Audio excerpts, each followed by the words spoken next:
আসলে মুরগিগুলো বিক্রি করে দেওয়া হবে ভাই।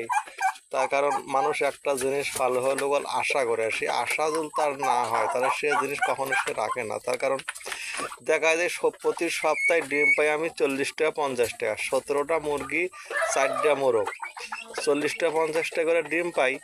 কিন্তু দেখা যায় আপনি 50টা ডিম পেলে বাচ্চা আসে আমার 20টা, 20টা বাচ্চা উঠে তো দেখা যায় যে সারা সপ্তাহ আমি যে খাওয়াই, প্রতিদিন খাই আমার 300 টাকা, 21টা মুরগি 300 টাকা খাই, কিন্তু আসলে সে খাওয়ার টাকা তো ওঠে না। ওই জন্য আমি চিন্তা ভাবনা করছি মুরগিগুলো বিক্রি করে দেবো। তো ভাই কেউ যদি মুরগিগুলো নিতে চান তাহলে আমার নাম্বার দেওয়া থাকবে, যোগাযোগ করে নিতে পারেন। রানিং ডিম চলতেছে, সবাই মাত্র 2.5 মাস হলো ডিম দেয়। মুরগিগুলো কোনো রোগ ব্যাধি নাই, সবগুলো সুস্থ সবল মুরগি, কোনো সমস্যা নাই। কোনো ভাই যেগুলো নিতে চান তাহলে যোগাযোগ, স্ক্রিনে নাম্বার দেওয়া থাকবে, যোগাযোগ করে নিতে পারেন, কোনো সমস্যা নাই। সবাই ভালো থাকেন, আসসালামু আলাইকুম।